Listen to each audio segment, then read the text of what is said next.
Here is part one of our interview with Alan Watt. Alan is an author, radio host, and deep researcher into the New World Order's long-term strategy of eugenics and more. I'm Alan Watt, and I've been following politics and geopolitics for a good part of my life. I didn't start off deliberately going out to find out everything that was possibly going on. In fact, I had no idea, to be honest with you, how vast the scale of an agenda, political agenda, is when you're bringing in a global society. Wars have many different purposes. Economics is only simply one big part of it, but cultural change and the building of empire through the defeated nations joining in leagues. Every country was basically signing the same laws, and had been in my whole life, at the same time, that affected their societies. Laws were introduced and bills were introduced unbeknownst to the people in those countries that it was being introduced in their neighboring countries or even across the water somewhere at the same time. I realized there was already a governmental control, obviously, that coordinated all of this, and it led me into the United Nations. For every single department of government you have on a federal, local, county, state, provincial level, the United Nations had an equivalent department to deal with everything. It was already set up, in fact, to be global government. H.G. Wells said that the League of Nations, which was the embryo for the United Nations, he said this is the nucleus of the world governments, when eventually all laws will come from there, be passed and signed into law by treaty of all the member countries. Eventually, we won't even have to go through the farce, and that's what it is, of voting in parties or candidates, because in the latter part of the 20th century and now into the 21st century, we're being trained, rather obviously, to simply accept rule by experts, rule by scientists, rule by professionals, and that's what they mean when they call governance. That's the term used. How do you get a domesticated herd to move from a field, a system in which it's been grazing for 20, 50 years, this kind of system, to this field over here, this new field? Because we have reluctance to change. We like familiarity, we like routine, you see. You do it by various techniques, one of which is revolution. Most revolutions are bloodless. You have cultural revolutions, sexual revolutions. Along with that comes the music revolutions, etc. These literally are designed to alter and direct culture, knowing what kind of culture they'll have at the very end of it too. They know exactly what kind of culture they want to come out of it. You also can do it through crisis creation. Crisis after crisis has been hit on the people of the world since 9/11 happened. And we must understand that the techniques that are used abroad are also used at home in warfare. And we heard the term shock and awe. Shock and awe on the hard force level, as they call it, is bombs, all kinds of acoustic equipment to nullify enemies, scare the hell out of them through voice to skull and so on, which was used in Gulf War I, and it's all over the British media. But you can also use shock and awe on your domestic people again. You do it by crisis after crisis until the public are so terrified. See, the average person has a sort of confidence that they build up where they think, I can manage most things that come my way. Whatever little crisis in my life, what happens to other people, I can deal with. When all those around you are getting scared at the same time as you because they're losing their jobs, they've been threatened with pandemics, terrorists everywhere, terrifying people to even get on subways, and so on. And all those around you, as I say, are also in the same boats. You tend to be more easily directed by the powers that be that come out and speak with authority and confidence over you. That's why they give you a guy like Obama, who's trained in oratory. He was trained in oratory, not in truth, but in oratory, the technique of persuasion. Shock and awe, as I say, is a technique of making a person and a whole population punch drunk And each one of those fears, you understand, the average person can handle one major crisis in their personal life, maybe two at the same time. It's understood in psychology and many, many studies that if you have maybe 3 to 4 crises hitting you personally in your life at the same time, you will literally go into an incredible depression, a reactive depression. You can't cope. That's understood. Apply that technique on a whole population. The thing is, there's not one of these crises that we're being told about that you personally can do anything about. What can you do about terrorism if it really exists all over the place? It's out of your hands, you're helpless. What can you do about a coming pandemic? It's out of your hands, you're helpless. What can you do about a nuke getting set off in New York Harbor or wherever? You can't, you're helpless. The message you're getting is that you're utterly helpless to defend, help, or save yourself.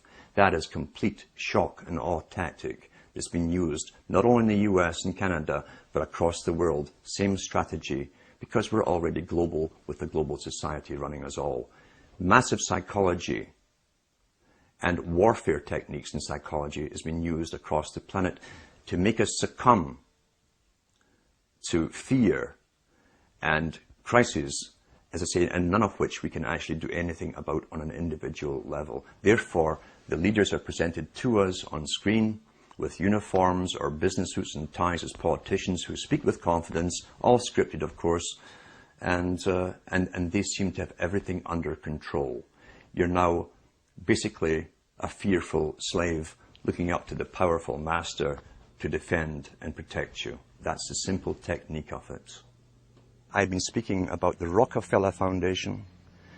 I was mentioning the fact that in the United States, the Rockefeller Foundation, which also runs, I think it is the Carnegie Foundation today, maybe even the Ford, they're all combined. And the families that are given the intergenerational rights, if you like, or authority to lead the world to amalgamation under global governance. Mr. Rockefeller also is heavily involved in the world depopulation strategies. He funds abortion clinics across the planet. He also funds hundreds of other front foundations that you would think were independent from his, but they're actually front foundations. He funds them all through his money. You can trace them all back again to so-called family planning clinics across the entire globe, especially in the third world countries. It seems that Mr. Rockefeller is intensely worried about overpopulation in the near future from countries which will have no industry, etc. And he sees it as his right to start the decimating process, basically, of depopulation. Last winter, I got an invitation to attend something called the World's Citizenship Council, the annual meeting. That kind of floored me because the head of the World Citizenship Council is Mr. Rockefeller himself. And here I am speaking out about and against them. So this did not come out of the blue. They try and get you on board working for them. What was also more startling was they always give members maybe 15 minutes or 20 minutes to speak, and I was offered that to speak on stage to this world meeting. The world's citizenship idea is part of the old idea of Cecil Rhodes, up into Lord Milner, to the Royal Institute for International Affairs and the Council on Foreign Relations. Mr. Rockefeller is up on Google in some of his conferences giving out World Citizenship Awards to very famous people. So they've already bypassed and have bypassed sovereign nations a long time ago. What other benefits you get from being a world citizen, I'm not certain at all. But I was allowed, he said I'd be allowed to speak at this conference. He did not say what to speak about, or he didn't say anything what not to speak about. And he also said that, this chairman, of course, who wrote to me, he also said that I'd be allowed to participate in the round table groups which come after. The round table society is very, very important because the round table societies were set up as far back as the Milner Society and the Rhodes Foundation. They came out with the first round table societies. What they do is take the topics that are discussed at the main meetings, then they split off different tables to specialize in certain aspects of the speeches they've heard and find ways how to implement them into reality through media, promotion, various methods of propaganda, and so on. I did not attend. I was tempted to go just to see if they would ask me not to speak about certain things, but it was the middle of winter, and the journey to this university would have been pretty hectic anyway, and I was so busy. But you will be approached, and that's not the first time I've been approached to do this kind of thing. You'll find that some people are bought over. I should go back to Lord Bertrand Russell on this topic, because Lord Bertrand Russell said in one of his own books, the same book in fact, where he talks about those children who manage to escape the indoctrinations, who have intelligence and an ability to communicate to others, must be brought on board the system, employed by the system, bribed into the system if possible. That generally works with most people. He said, otherwise we shall have to eliminate them, because they did not want people around who understood an agenda that the general public are unaware of. Didn't want these people with the ability to communicate information, documented information, in a fashion that people understand out in the community where they could spread this word. That ties in with Mao Zedong, who said he was not afraid of armies. His worst fear was someone with a good idea, a great idea, a unique idea, and the ability to communicate it. So that is how they treat basically people with information. First comes invitation to join them. Many people do. As I say, Bertrand Russell backed that up by saying if they can't be brought on board, they must be literally eliminated from the public arena. That's how seriously they take this agenda at the top. They don't mess it around. The reason I think they don't simply come out and kill you straightforward is they don't have to do a messy job. There's many ways of killing you, especially in this day and age. But I think, to be honest, they're so arrogant right now at this moment. They're not too worried about the mass of the general population who are indoctrinated and updated with their indoctrination daily from television, as one example. About 100 years ago, this big organization with many branches, they wanted to rule the world basically using Britain as a nucleus of a system, an embryo, which also was going to be joined with the US under the Anglo-American establishment, wrote about the kind of culture and the changes of culture over a 100-year period that they would actually design. We're all tribal to an extent. That's why we even bother to vote for a tribal leader. This is well understood. That's why we're supplied with these leaders. And because the average man was to become more disengaged from his own destiny as the expert class arose, it was decided that the males would get their outlet, basically, gradually becoming helpless as males, through sports. Therefore, they'd have a tribal team they could identify with. They could cheer them on as they were winning.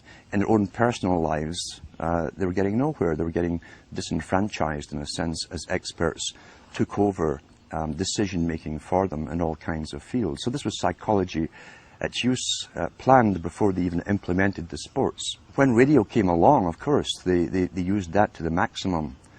Sports for the men, radio soaps basically for the women, and then in came television, as I say, with its alpha state, its hypnotic state. It took off. It really, really took off.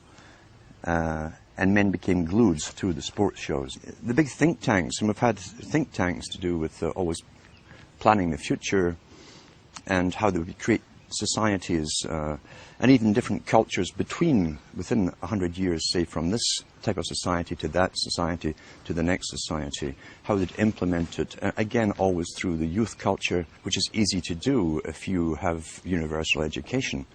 You can always mandate the same system, same culture to be taught to the youth. However, as I say, since the 1960s, once television really, really took off, sports used to only come out on Saturdays. And over a 10-year period, it gradually came on every night of the week. Until today, we have even sports channels, sports. So now you see guys who are sitting home, who are basically powerless at work. They have bosses. They're powerless on the roads. There's police and traffic wardens and cops watching them. They have no means to feel strong. And so they tend to watch sports as a substitute. They project themselves into a game which they never participate in.